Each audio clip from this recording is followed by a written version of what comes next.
읽은 본문으로 집에서 길리고 훈련된 자라는 제목으로 하나님의 말씀을 나누겠습니다. 제가 예전에 우연히 가요를 듣다가 이런 가요를 들은 적이 있습니다. 살다 보면 사라진다. 이 짧은 한마디였지만 사실 그 안에는 깊고도 아주 진한 인생의 진리가 담겨져 있습니다. 우리가 살다 보면 문득 이런 생각이 멈춰설 때가 있어요. 내가 어떻게 여기까지 살아왔지? 그때 그 고비를 어떻게 견뎠을까? 사실 그 질문에 대해서 답이 선명하진 않습니다. 왜냐하면 답을 모르는 채 우리 인생을 살아가는 경우가 많기 때문인 것이죠. 그래서 우리가 인생을 살다 보면 한 걸음 한 걸음씩 걸어가는데 앞이 보이지 않아가지고 우리의 마음속에 조급함이 있을 때가 있습니다. 이유는 고통 속에 있는 게 싫은 거죠. 그러기에 빨리 해결하고 싶고 또 그 빨리 해결하고 싶은 마음 가운데 내 뜻대로 이루어지지 않는 그 마음 속에서 우리가 더 깊은 어려움 속으로 우리가 들어가기도 합니다. 왜냐하면 조급해서 잘못된 선택을 할 때가 있기 때문이죠. 그래서 우리가 그런 어떤 어려움 속을 걸으면서 그 숱한 문제들 앞에서 우리가 이렇게 질문할 때도 있습니다. 주님, 내가 어떻게 그런 상황 속에서 강해질 수 있습니까? 강해지고 싶다. 여러분 인생 속에서 하나님 주신 강함으로 말미암아 여러분 마음속에 모든 문제들이 풀리게 되어지고 넉넉히 이기는 여러분의 삶이 되시기를 축복합니다. 아브라함의 삶을 관찰하면 그 모든 방법이 그 안에 나와 있는 것을 볼 수가 있어요. 아브라함의 상황이 사실 우리 상황과 비슷할 때가 굉장히 많기 때문입니다. 우리 창세기 13장 6절에 아브라함이 처한 상황을 한번 보겠습니다. 우리가 지난주에 나눴듯이 애굽의 위기를 겪고 와서 또 아브라함이 놓인 상황이에요. 같이 한번 읽어봅니다. 시작. 그 땅이 그들이 동거하게 넉넉하지 못하였으니 이는 그들의 소유가 많아서 동거할 수 없었음이니라. 아브라함과 아브라함의 사랑한 조카 롯이 함께 동거해 왔습니다. 그런데 소유가 많아졌기 때문에 동거하기 어렵습니다. 소유가 많아진 이유는 가축이 많아졌기 때문입니다. 그래서 그 가축이 많아진 이유 때문에 가축이 먹을 양식, 물이 부족하기 때문에 한 곳에 모여 살 수가 없어요. 유목민족이기 때문에 그들은 더 좋은 땅, 더 넓은 땅으로 옮겨야만 됐습니다. 그런데 한계가 있는 것이죠. 지금 이 상황은 아브라함이 닥친 한계가 명확한 상황을 보여주고 있습니다. 한계가 명확하기 때문에 어쩔 수 없어서 아브라함은 조카 롯을 떠나보내는 것이에요. 그렇게 한계 상황 속에서 이제 롯을 떠나보내고 난 다음에 그 마음속에 이렇게 같이 사랑하는 친구가 있었는데 떠나보니까 그 마음 한켠이 비지 않겠습니까? 또 그런 가운데 자기가 스스로 갈 데가 또 없는 거예요. 그런 상황 가운데 하나님께 물어보는 거죠. 하나님, 저는 그럼 이제 어디로 가야 합니까? 그렇게 질문하자 하나님 이렇게 대답하십니다. 창세기 13장 17절이에요. 창세기 13장 17절 같이 읽습니다. 시작. 너는 일어나 그 땅을 종과 횡으로 두루 다녀보라. 내가 그것을 너에게 주리라. 지금 사실 아브라함은 마음에 빈 상태예요. 어떻게 해야 되지? 이런 상황 가운데 고민이 있을 때 하나님께서 이렇게 말씀하시고 그것을 알아듣습니다. 그런데 여러분 기억하세요. 이 장면이 아브라함이 강해질 수 있었던 출발점인 것이에요. 인생의 강함의 시작에 대한 비밀을 우리가 압니다. 그것은 우리에게 주어진 제한된 환경에서부터 시작되어지는 경우가 참 많습니다. 여러분 혹시 여러분 인생이 지금 한계가 느껴지는 상황이라고 생각되어지십니까? 그럼 그 자리가 시작이에요. 하나님께서는 하나님의 역사를 인간의 결핍과 한계 속에서 시작하셨어요. 저도 지금 느껴지는 그런 지점들이 있습니다.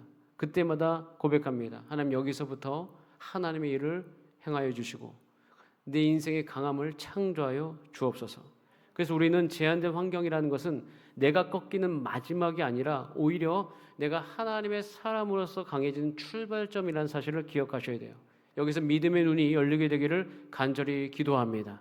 제가 아브라함 이야기를 참 좋아합니다. 여러분들은 이제 아브라함의 이야기가 여러분 가운데 익숙해지셔야 되고 익숙해질 뿐 아니라 그 아브라함의 역사가 또한 여러분의 역사가 되어야 합니다.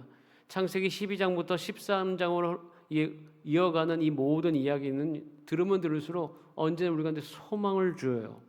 왜냐하면 이 이야기 속에서는 하나님의 약속을 받은 그 한 사람이 그 약속이 현실이 되기까지 수많은 한계가 있거든요. 수많은 문제가 있는데 그것을 다 지나가면서 영적으로, 사회적으로, 가정적으로, 정서적으로 자라가는 모든 과정이 그 안에 담겨 있는 것이에요.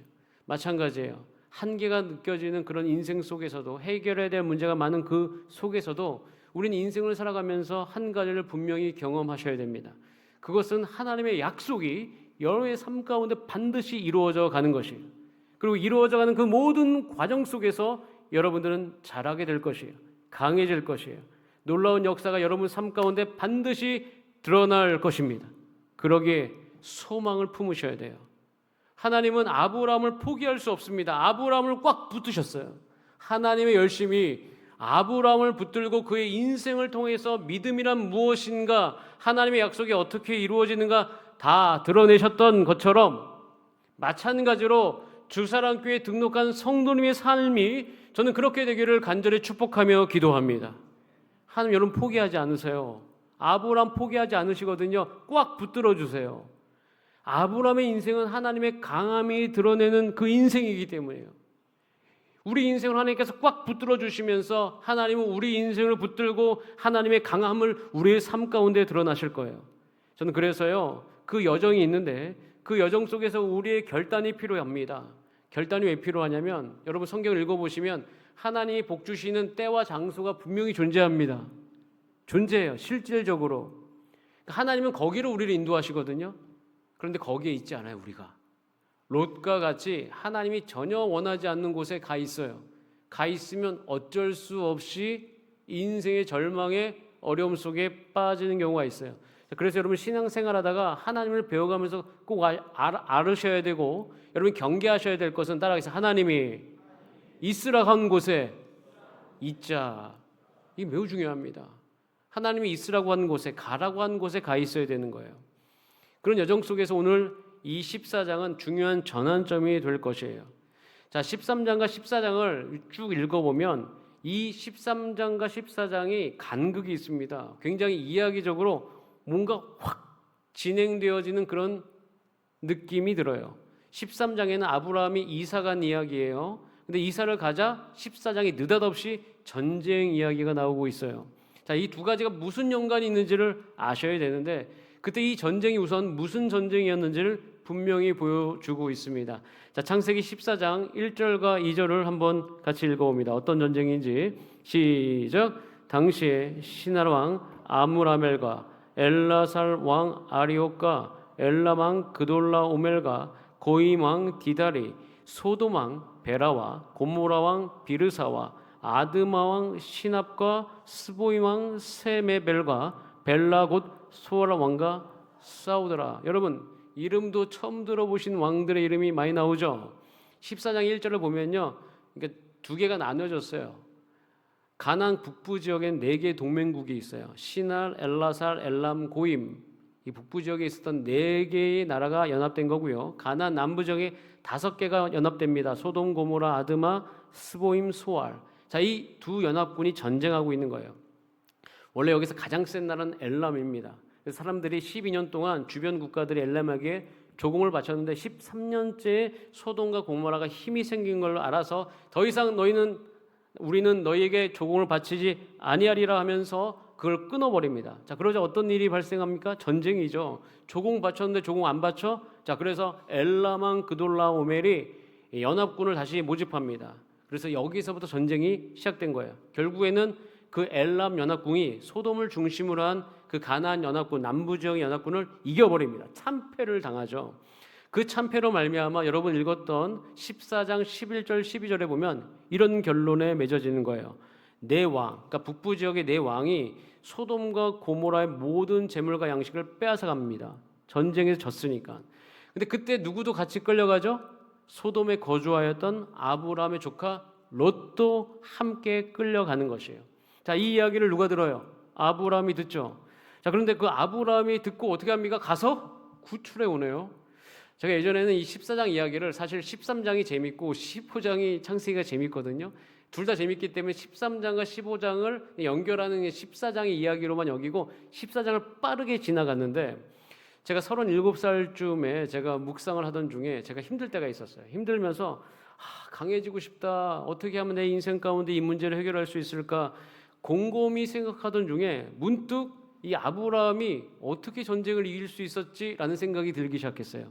왜냐하면 창세기 12장에서 봤던 아브라함은 이런 엄청난 전쟁에서 이길 수 없었던 사람이었기 때문이에요. 왜냐하면 아브라함은 애굽에서 굉장히 두려워하던 사람이었습니다. 그런데 13장은 이게 작은 전쟁도 아니고 방금 말씀드렸듯이 어떠한 연합군 간의 전쟁이었는데 여기서 아브라함이 318명을 데리고 가서 게다가 거기 단까지 끝까지 쫓아가서 구출해 왔다?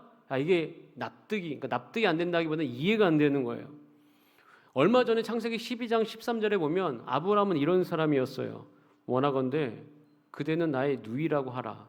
그러면 내가 그대로 말미암아 안전하고 내 목숨이 그대로 말미암아 보존되리라. 애굽에 갔을 때 아브라함은 두려움 가운데 있었어요.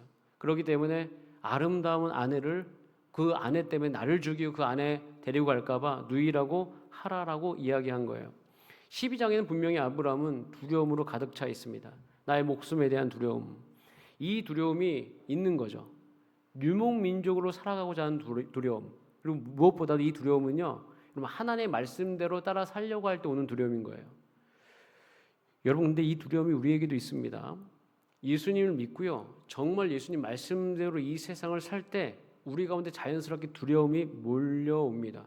저도 목사로서 이 인생을 살아갈 때, 이 자본주의 구조 안에 살아갈 때, 이 정치 문화 안에 살아갈 때, 이 죄된 세상에 살아갈 때 내가 이렇게 살아도 과연 될 수 있을까 하는 그런 두려움이 있어요. 자, 이 두려움이 아브라함에게도 근본적으로 존재하고 있습니다. 그래서 이 유목민족으로서 두려움이 나타났던 것이 창세기 12장이에요. 또 13장에도 연결이 되어져 갑니다. 자, 그런데 14장에는 그것을 찾아볼 수가 없어요. 그 두려움이 없어요. 오히려 엘람 연합군을 대적해서 318명 데리고 가서 완전히 초토화시켜요. 이거 보면서 저는 너무나도 도전이 되고 한 가지 소망이 생기기 시작했어요. 주여, 저도 이 아브라함처럼 강하고 싶습니다. 이런 작은 문제로, 이런 두려움으로 하나님 따라가면서 이깟 두려움으로 말미암아 내가 쓰러지고 싶지 않습니다. 라는 생각이 그때 묵상하는 중에 확 제 마음 가운데 올라오기 시작했어요. 그러자 제 마음은 찾기 시작했어요. 비밀을. 과연 아브라함은 어떻게 해서 강해질 수 있었을까? 그러던 중에 창세기 13장 16절이 눈에 들어온 거예요. 같이 한번 창세기 13장 16절 말씀을 읽어봅니다. 시작. 내가 내 자손이 땅에 티끌 같게 하리니 사람이 땅의 티끌을 능히 셀 수 있을진데 내 자손도 이렇게 되어 있어요. 16절에 약속이 있는데 이 약속이 눈에 들어오는 거예요. 하나님이 아브라함에게 약속해 주셨지. 근데 그 아브라함에게 약속해 주신 건 큰 민족 되는 거야. 근데 큰 민족 되는 것이, 여러분, 큰 민족이 그냥 됩니까? 힘이 있어야 되는 거잖아요. 여러분, 하나님께서 저와 여러분을 이 세상을 이길 거룩한 자로 불러주심을 믿습니다. 따라하겠습니다. 나는 강한 자로 부름받았다. 알게 됐어요. 힘이 필요하지 않습니까? 그러면 여러분, 하나님께서 약속해 주잖아요. 그럼 약속과 함께 붙어있는 게 꼭 있다고 기억하셔야 돼요. 이게 항상 붙어 있어요. 여러분에게도 하나님이 약속 주셨잖아요. 그럼 그 약속 뒤에 항상 붙어있는 게 있어요. 그러니까 창세기 13장 16절은 약속인데 그 약속을 위해서 하나님이 하라고 하신 게 붙어있는 거예요. 자, 그 붙어있는 게 뭐예요? 창세기 13장 17절인 거예요. 같이 한번 읽어보겠습니다. 아까 읽었던 거예요. 시작. 너는 일어나 그 땅을 종과 횡으로 두루 다녀보라. 내가 그것을 너희에게 주겠다. 따라합니다. 너는 종과 횡으로 두루 다녀보라. 알게 됐어요. 이것 때문에 강해진 것이구나. 여러분, 인생에도 성경을 읽어갈 때 하나님 여러분이 약속을 주십니다. 약속 뒤에 꼭 붙어 있어요. 어떻게 해야 되는지까지. 자, 그런데 이 종과 횡으로 다녀보라는 이 말이 사실 이런 말로 바꿀 수 있어요. 너는 끝까지 유목민족으로 살아라, 이 말이에요. 처음에는 이 말을 알아듣고 이 무슨 이야기지? 나는 그냥 안정감을 추구하고 안정된 집에서 그냥 잘 살았으면 좋겠는데 지금 종과 횡으로 두루 다녀보라는 것은 너는 어떻게 살아라는 거예요? 계속 움직여라 아닙니까? 계속 유목민족으로 살아야 된다라고 이야기하는 거예요. 그렇게 생각해 보니까 이게 고민이 깊어졌어요. 왜냐하면 유목민족이 아니라 정착민족으로 살아가면 내가 내 스스로를 강하게 할 필요가 없어요. 그냥 도시에 들어가서 그 도시의 조직이 있지 않겠습니까? 도시의 조직원이 되면, 그 사람의 도시원이 되면, 구성원이 되면 그 도시에서 제공하는 정치적인 힘, 군사적인 힘, 문화적인 힘을 다 받아 누리면서 그 안에서 안전하게 살 거 아니에요. 근데 유목민족은요, 그럴 수 없습니다. 유목민족은 내 스스로를 내가 지켜야 돼요. 그러니까 롯이 그게 너무 피곤했던 거예요. 너무 피곤해가지고 결국에는 돌고 돌다가 그 많은 가축을 가지고 도시로 들어간 거예요. 도시로 들어갈 때 어떻게 들어갔을까 생각을 해보면 자기가 있었던 가축 중에 웬만한 것들은 또 그 도시에 팔았거나 아니면 들이지 않았을까. 그걸 팔아가지고 집을 사고 이러지 않았을까라는 생각을 해봐요. 그러니까 롯은 자기의 안정감을 위해서 그것을 보장해 주는 곳으로 갔고 아브라함은 그러지 않았다는 거예요. 여기에 비밀이 있어요. 여러분, 아브라함이 강해질 수 있었던 이유는 돌아다녔기 때문이에요. 계속 돌아다녔기 때문이에요. 여러분, 돌아다니면서 어떻게 됩니까? 유목민족으로 살아남으려면 한번 따라가, 정착민족보다 강해져야 된다. 정착민족보다 강해져야 됩니다. 강해지기 위해서 아브라함이 그래서 했던 것이 있어요. 오늘 본문 14장 14절이에요. 같이 한번 읽어보겠습니다. 창세기 14장 14절입니다. 시작. 아브라함이 그의 조카가 사로잡혔음을 듣고 집에서 길리고 훈련된 자 318명을 거느리고 단까지 쫓아가서라고 되어 있어요. 거기서 318명 앞에 수식어가 붙어 있죠. 어떤 수식어죠? 집에서 길리고 훈련된 자라는 수식어가 붙어 있습니다. 아브라함은 유목민족으로 살아라 하는 하나님의 말씀을 순종해서 살면서 무엇했어요? 군대를 만들기 시작했어요. 자, 어디서 군대 만들었습니까? 집에서 했어요. 집에서. 여러분, 집이라는 곳은요, 아주 작고 조용한 시작일 수 있습니다. 누구에게도 주목받지 못하고요, 특별한 것 없습니다.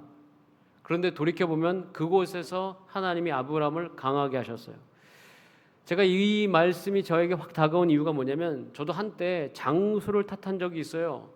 왜 난 여기서만 머물러야 되는가? 왜 더 넓은 곳, 더 드러나는 자리로 못 가는가? 31살, 32살 때 깊은 고민 한번 빠진 적이 있어요. 내가 목회자로 살기 위해서 난 더 강해져야 된다. 그래서 난 더 공부를 해야 되지 않을까? 그래서 제가 해외 유학을 꿈꾸고 지원하기도 했습니다. 근데 그럴 때마다 여러 가지 이유로, 가정적인 이유로 막힐 때가 있었어요. 그러다 보니까, 왜냐하면 그 안에 제 안에 두려움이 있었거든요. 한국에서만 공부하고 경험한 것으로는 앞으로 사역에서 약할 수 있겠다는 두려움이었어요.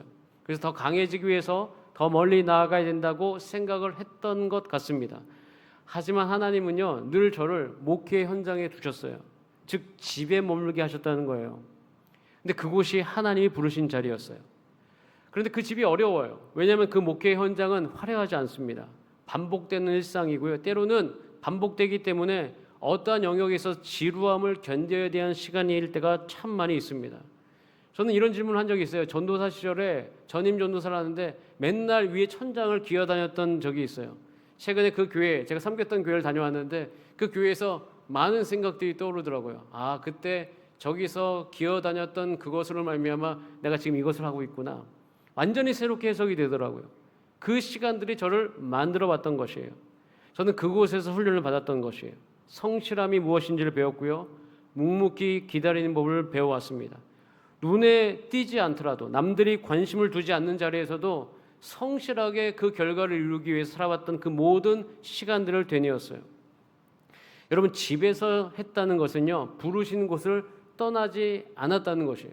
우린 충동되어질 때가 있어요. 아, 내가 지금 뭔가 변화되지 않고 답답한 상황 가운데서 그냥 여기 한번 떠나볼까 이런 생각이 들 때가 있는데, 아브라함이 잘했던 것은요, 하나님이 가라고 한 곳에서 살아냈어요. 여러분 한번 따라하겠습니다. 하나님이 있으라고 한 곳에 있자. 여러분 제발 그러시길 바랍니다. 거기서 하나님이 여러분을 만들고 계시는 것이에요. 그 자리가 크든 작든 간에, 드러나든 숨겨진 자리든 간에 그곳에서 여러분 계시는 여러분 은혜 누리시기를 바랍니다. 그런데 거기에서 있으라고 할 때 그냥 집에서만 있는 게 아니라 집에서 어떤 사람 길리고 훈련시키는 거예요. 집이라는 장소는요, 우리를 훈련시키는 장소이다. 그렇게 어려운 상황 속에서 하나님 붙들고 있으니까, 약속 붙들고 있으니까 내 안에 한 가지 마음이 일어나기 시작했습니다. 사실 전도사 시절, 부목사 시절에는 제가 설교의 기회가 그렇게 많지가 않았어요. 참 신기하죠. 설교하라고, 말씀 전하라고 부름받은 그 자리에서 말씀 전하는 사역보다는 제 안에 교회를 고치는 사역들, 행정적인 사역이 훨씬 많았습니다. 그러다 보니까 제 마음속에 이거 해도 되나 이런 생각이 들 때가 참 많이 있었어요. 그렇게 기도하던 중에 하나님께서 저에게 한 가지 마음을 떠올르게 해주셨어요. 힘든 상황 속에서 행정을 계속해야 되고 도대체 시간이 나지 않아요. 뭔가를 해야 되는데 하나님 저는 설교하고 싶습니다. 이런 기도했어요. 여러분 이런 기도 교육자가 하는 거 참 우습죠. 정말 그런 기도했어요. 왜냐하면 하나님 저는 말씀을 전하고 싶습니다. 그런데 이렇게 말씀 전하는 것을 많이 하지 않고 다른 거 많이 하다가 내 부르심을 잃을까 너무나도 두려워서 그렇게 기도했던 거예요.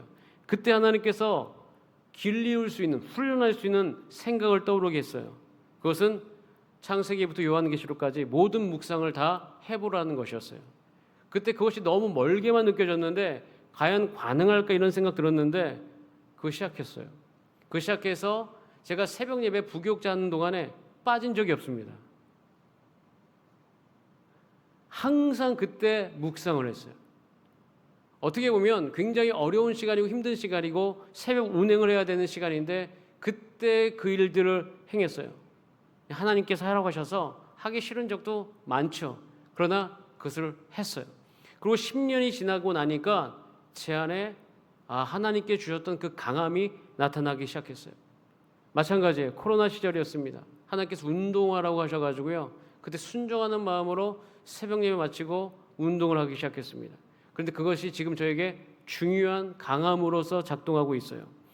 여러분 하나님이 아브라함에게 헤브론에 가서 유목민족을 살라고 할 때는 하나님께서 아브라함의 인생을 통해서 결정적인 일들을 준비하시기 위해서 그렇게 하시는 거예요.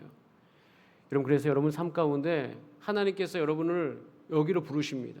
교회로 부르셔서 여러분을 교회 안에서 지금 연단하고 훈련시키시면서 여러분을 강하게 하시고 그리고 무엇보다도 이제 아브라함을 통해서 이제는 거대한 공동체와 조직력과 힘으로 세워질 수 있도록 허락해 주셨듯이 여러분의 인생도 그렇게 지금 만들어가 주시는 줄 저는 믿습니다. 그래서 여러분 오늘 기도하시기 바랍니다. 혹시 여러분의 있는 자리에서는 부담스럽거나 어렵거나 그러나 여러분 그 안에서 그것이 어려워서 피하거나 어려워서 거길 떠나거나 그러지 마시고 꽉 붙들고 주님 내가 여기서 하나님 붙들고 있을 수 있도록 주님 나를 도와주옵소서. 여러분 힘든 그 가정이 있을 수 있어요. 그 가정에 가면 이거 어떻게 해야 되나 힘든 학교가 있을 수 있어요. 힘든 일터가 있을 수 있어요. 그때 하나님 꽉 붙들고 거기에 여러분께서 움직이지 말고 주님 바라보시는 여러분의 삶이 되시기를 소원합니다. 그렇게 살아갈 때 은혜가 임하기 시작해요. 그냥 그 자리에 두신 게 아니에요. 그 자리에 두시면서 하나님은 그 자리에 있는 사람들 가운데 은혜로 부어주시면서 하나님과 연결되게 하세요. 롯은요 그 소돔과 고모라 가는 순간 하나님 도움 없어도 살 수 있는 그 모든 상황 속에서 은혜와 끊겨버립니다. 근데 아브라함은 이제는 치열하기 때문에 하나님 은혜 없이는 살아갈 수가 없게 된 거예요. 여러분 한 가지 분명한 사실은 하나님의 은혜를 누린 자가 나중에 인생의 열매가 훨씬 좋습니다. 자기 힘만으로 살지 않는 분들, 하나님께 맡기고 살았던 분들.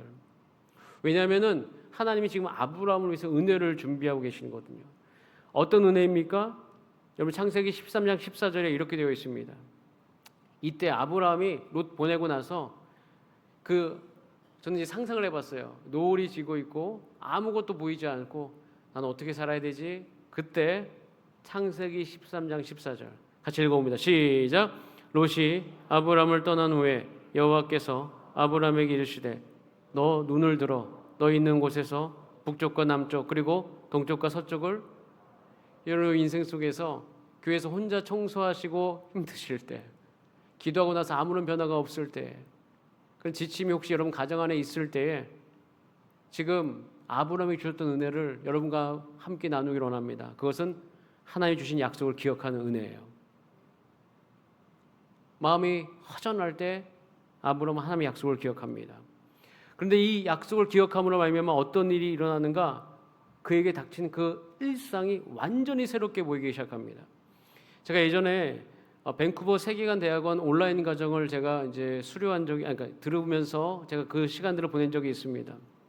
그때 강영양 교수님의 수업을 들은 적이 있는데 일상의 철학이라는 그런 강의였어요. 일상이라는 것을 제가 일상이라는 말을 많이 쓰는 이유가 그분께 배우고 난 다음에 이 말을 많이 쓰게 되는데 그분이 하루는 여행에 대해서 이야기하는 시간이었습니다. 사람들이 여행 왜 가는가?